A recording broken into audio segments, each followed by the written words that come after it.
Following a major U-turn, the Prime Minister is now self-isolating after contact with the Health Secretary who has coronavirus.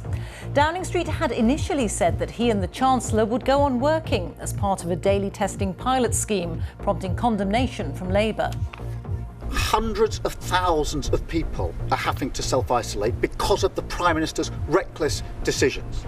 He expects them to follow the rules. As soon as the rules apply to him, what does he do? He tries to wriggle out.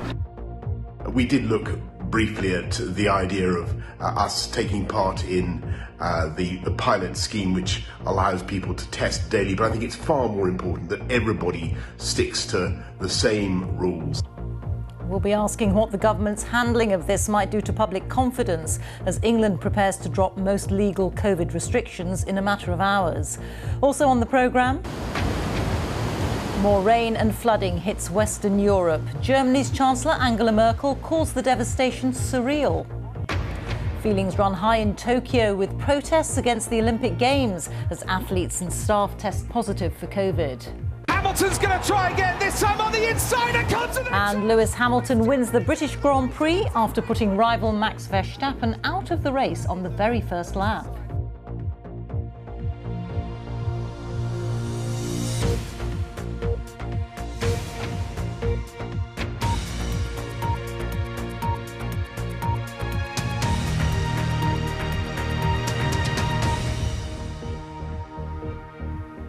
Good evening. As England prepares for most legal COVID restrictions to be lifted tomorrow, the Prime Minister is self-isolating after contact with the Health Secretary who tested positive. Downing Street did a rapid U-turn this morning, saying initially that Boris Johnson and the Chancellor Rishi Sunak would keep working through a pilot scheme so long as they tested negative every day. But with hundreds of thousands of people having to self-isolate after a positive contact, they were met with a barrage of criticism. And Mr Johnson this afternoon conceded it was important that everybody sticks to the same rules. Here's our political correspondent, Nick Eardley. Life might be feeling a bit more normal, but the impact of the pandemic is far from over. Hundreds of thousands of people have been told to self-isolate in recent days, and now track and trace has hit the heart of government. The Prime Minister and Chancellor are self-isolating after the Health Secretary tested positive for COVID yesterday. Boris Johnson posted this video on Twitter. We did look briefly at the idea of us taking part in the pilot scheme, which allows people to test daily, but I think it's far more important that everybody sticks to the same rules. The Prime Minister will now spend the next week here, his country retreat at Chequers. That wasn't always the plan though. This morning, Number 10 said the Prime Minister wouldn't have to self-isolate because Downing Street was part of a trial to allow people to keep working if they provided a daily negative test. A Cabinet Minister was sent out to defend the plan. It ensures that the PM, the Chancellor, can conduct the most essential business, but at other times of the day, they won't be mixing with people outside of their own households. But an hour after this, amid accusations of double standards, Downing Street changed its mind. In York today, sympathy was in short supply. And everyone's been getting pinged the last few weeks. Everyone's sticking to it, but then they're just writing a law unto themselves, isn't it? Which has just been, it just sums it up, the whole thing, doesn't it? We've all done everything we should have done, and we have done, but I do feel that they should have done the same as us. If we're all in this together, they have to be leading by example, don't they? Labour's leader unimpressed too. The only reason that he's U-turned on this is because he's been busted. It's like bank robbers who've got caught and now they're offering the money back. One rule for them, another rule for everybody else. It's contemptuous of the British public. This has been a pretty messy start to a week where government communication is going to be key. Most legal restrictions will be lifted in England tomorrow, but ministers don't want this to be a free-for-all. They will still be urging caution and for people to behave responsibly. The vaccine rollout has given ministers confidence to open up, but there's an expectation that cases will rise. I think it's almost certain we'll get to 1,000 hospitalisations per day. It'll almost certainly get to 100,000 cases a day. The real question is, do we get to double that or even higher? And that's where the crystal ball starts to fail. as England prepares to take a big step, as some warn about becoming too relaxed too soon. A reminder that opening up isn't without risk. And there is a symbolism in the fact that as the government reaches the fourth and final stage of its roadmap, a huge moment in the journey out of lockdown, the Prime Minister can't be here. 3 ministers at the heart of the response are being forced to stay at home. They will, of course, work from home, as so many of us have got used to over the last year or so. But this isn't the start to a crucial week that the government wanted. Such is the unease and the way today's panned out. The number 10 is pulled out of that pilot scheme altogether tonight. More freedoms are coming. Tomorrow in England, at a slightly different pace in different parts of the UK. But as Downing Street knows all too well tonight, life isn't back to normal just yet. Reeta. Nick, many thanks. Nick Eardley there in Downing Street. Well, let's take a look now at the latest UK government coronavirus figures. 48,161 new infections were recorded in the latest 24-hour period and 25 deaths. That takes the average cases per day in the past week to 45,242, with just under 4,000 people currently in hospital with COVID. Nearly 46.3 million people have now had their first jab. That's just short of 88% of all UK adults. And nearly 36 million people, that's 68% of all adults, have had both jabs. Well, our medical editor Fergus Walsh is here with me. So Fergus, England prepares to unlock tomorrow. Where do you think we are in tackling the virus? Well, Reeta, we are navigating uncertain waters as this third wave rises. Now, on the lifting of restrictions, the government says, if not now, then when? We'll have the school holidays, so that will help curb transmission in the young. Wait till the autumn, then you hit the flu season. But removing social distancing controls is a gamble. Predictions we've heard that we could hit 2,000 daily hospital admissions. That would still be half the level we had at the winter peak, but in a worst case scenario, it could be even higher. There's uncertainty about how people will respond to these new freedoms. Many will be cautious, but if we have crowding in pubs and nightclubs with no thought to social distancing, then that could risk super spreader events. In previous waves, of course, lockdowns were used to suppress the virus. Now, the vaccines are being relied upon. They do give a very high level of protection, but it's not 100%. And it's unclear what level of protective immunity there is in the population from vaccines and previous infection. So it's hard to predict when this wave will peak. But if we have a look at the changes that are coming in England tomorrow, there'll be no longer any limits on how many people can meet. Face coverings will no longer be required by law, although the government expects them to be used in crowded spaces. Some transport operators will have them as a condition of travel. The work from home guidance will end. Nightclubs, theatres and cinemas will be fully open, and pubs and restaurants will no longer be table service only. So we're switching from legal controls in England to personal responsibility. Fergus, thank you very much. Fergus Walsh there. Let's take a look now at how other parts of the UK plan to change restrictions. From tomorrow, the whole of Scotland will be what the Scottish Government calls level 0. Pubs and restaurants will be able to open until midnight, but nightclubs will remain closed. There'll still be limits on indoor and outdoor social gatherings, and face coverings will continue to be mandatory in shops and on public transport. In Wales, most COVID rules are set to be scrapped from the 7th of August, but face coverings will still be required in most indoor public places. And in Northern Ireland, restrictions will be eased further on the 26th of July, if approved at a review on Thursday. Now, with the travel rules changing tomorrow for people returning from some major holiday destinations, there's been a scramble to rearrange plans to return home. Travellers arriving from France, which is on the amber list, will need to quarantine for 10 days, regardless of their vaccination status. And the previously green list islands of Mallorca, Menorca and Ibiza will now move on to the amber list. It means compulsory quarantine for adults who are not double jabbed.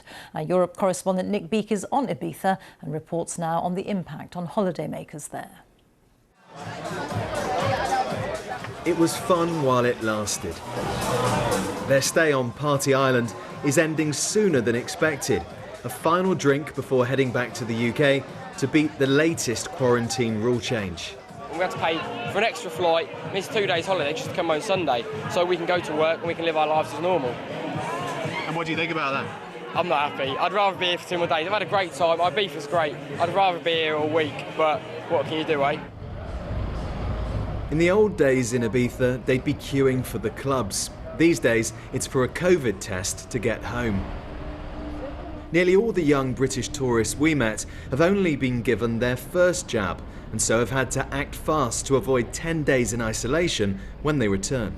Another summer of uncertainty is also hitting businesses on the island. Just 2 weeks ago, they were rejoicing when Ibiza went onto the UK's Green Watch list, but now it's off it, and so they're bracing themselves for a big slump in the number of Brits arriving. Some of the biggest venues on the island, already working with strict COVID-safe measures, are finding it impossible to plan ahead. I mean, at the moment, concerns over health are all powerful, and governments are using it as a really blunt instrument, and they're making decisions that, you know, frankly, they're just crippling for business, they're crippling for customers. The chopping and changing, it's not just this hotel. The whole island lives or dies on what happens to tourism. Despite all the travel changes, more than 20 planes touched down today, bringing British holidaymakers determined to get their summer break. We've had our tests, so it's fine that we can come. We've had our tests, we'll have a good time here. Getting back might be tricky because obviously if we got COVID while we were here, we would be put straight into a hotel, we'd have to quarantine for 2 weeks and we'd have to pay for that. But because we all work from home, we're able to hopefully just go home and quarantine from home and still work from home, and it should be fine.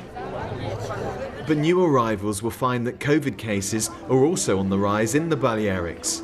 Still plenty of selfies, but dancing, strictly speaking, remains banned. Like tourist destinations across Europe, they're waiting and watching to see what happens next.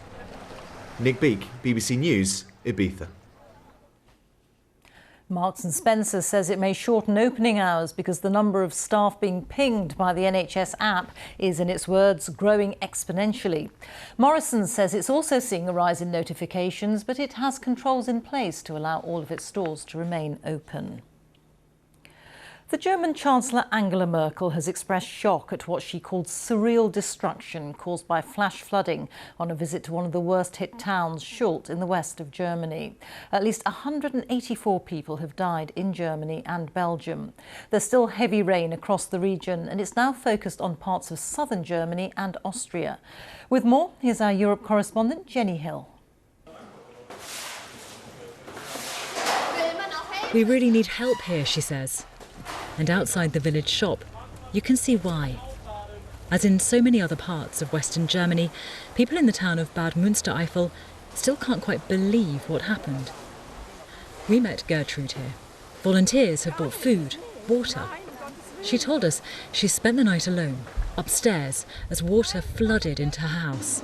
I've never seen anything like it. Never. Leaves you speechless. Gertrude, he says. The two of us will never see this place come back to what it was. We will never see it again.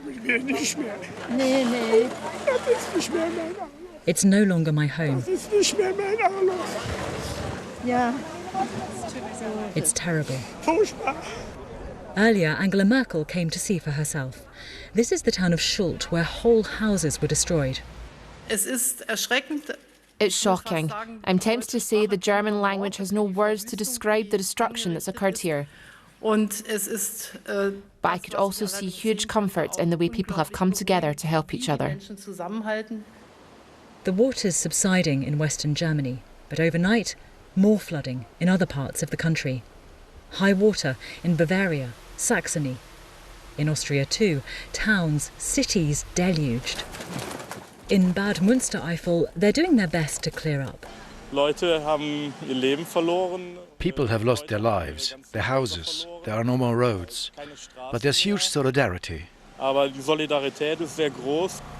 going to need it in the weeks to come. We're seeing this kind of destruction all over West Germany.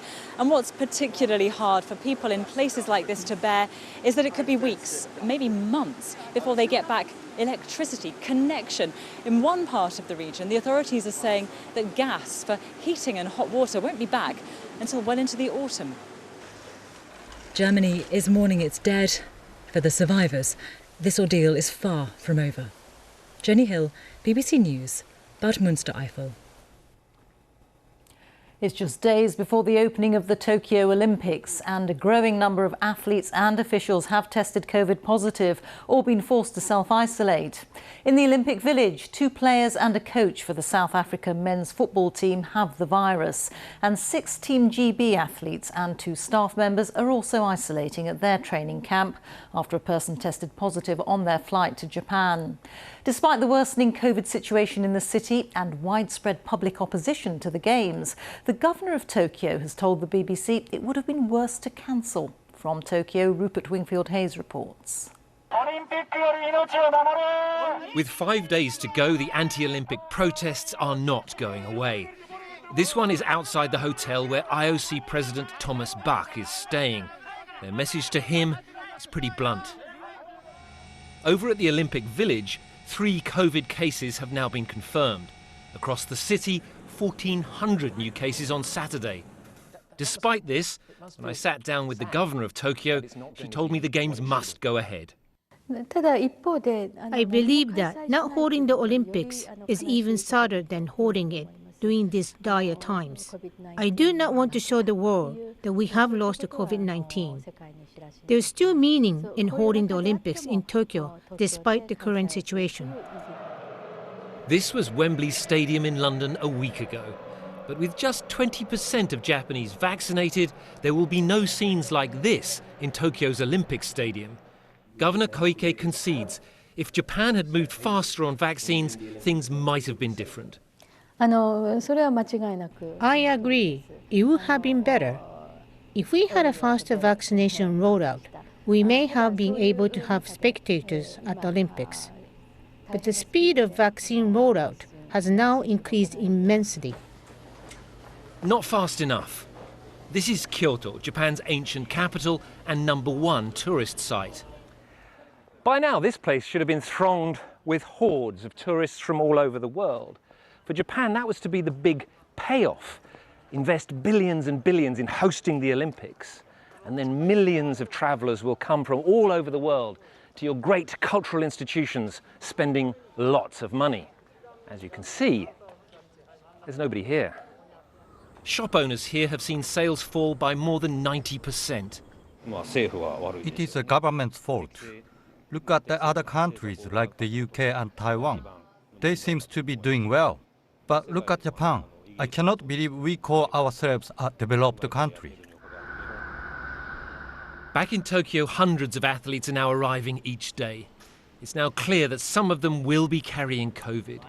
The IOC's assertion that the Games represent zero risk to public health is already starting to look flimsy. Rupert Wingfield-Hayes, BBC News, in Tokyo. Time for the sport now. Here's Lizzie Greenwood-Hughes at the BBC Sports Centre. Lizzie. Thanks, Rita. Good evening. Lewis Hamilton insists he always races fairly after Max Verstappen accused him of driving dangerously. Hamilton won a dramatic British Grand Prix despite being penalised for causing the championship leader to crash out. Our correspondent Joe Wilson reports on a race to remember at Silverstone. Silverstone and a crowd on a pre-COVID scale, 140,000, an organised arrangement of spectators to be checked for tests or vaccines. Well, they came for excitement, and many were supporting the reigning world champion. Come on, Lewis! Lewis Hamilton started second on the grid in his black Mercedes, aware that Red Bull's Max Verstappen ahead of him had a faster car, aware that he had to make an impression quickly. First and second in the Drivers' Championship, battling for the lead in the British Grand Prix until this. Time on the inside, a consonant touch! Verstappen is out of the race, and that's a big crash! The most important thing was that Max Verstappen was okay. Of course, he was out of the race. Lewis Hamilton's assessment was that Verstappen turned into him. Red Bull said Hamilton was fully to blame. Intense discussions followed. Ford and Cruz. Who wrote this plot? When the race resumed, it was decided Hamilton was at fault. 10 seconds penalty taken in the pits. But he was soon moving, past Lando Norris here, into third. Hamilton's teammate let him through into second to challenge for the lead. Charles Leclerc and his red Ferrari seemed to move aside. Hamilton through. Fans in the stands, film stars in the pits. Lewis Hamilton crossing the line in first. A hollow victory claimed for Verstappen's team. The drivers continue to comment on social media through the evening. Verstappen referring to Hamilton with words unsportsmanlike and disrespectful. Lewis Hamilton maintained that he will always race hard but always fair. Spectators leaving may still be discussing what happened on the first lap, but the outcome of this race has dramatically changed the dynamic of the championship. In Lewis Hamilton's favour, Joe Wilson, BBC News, Silverstone. The young American Colin Morikawa has won golf's Open Championship by 2 shots, comfortably holding off his rivals with a faultless final round at Royal St George's in Kent. Our correspondent Andy Swiss reports.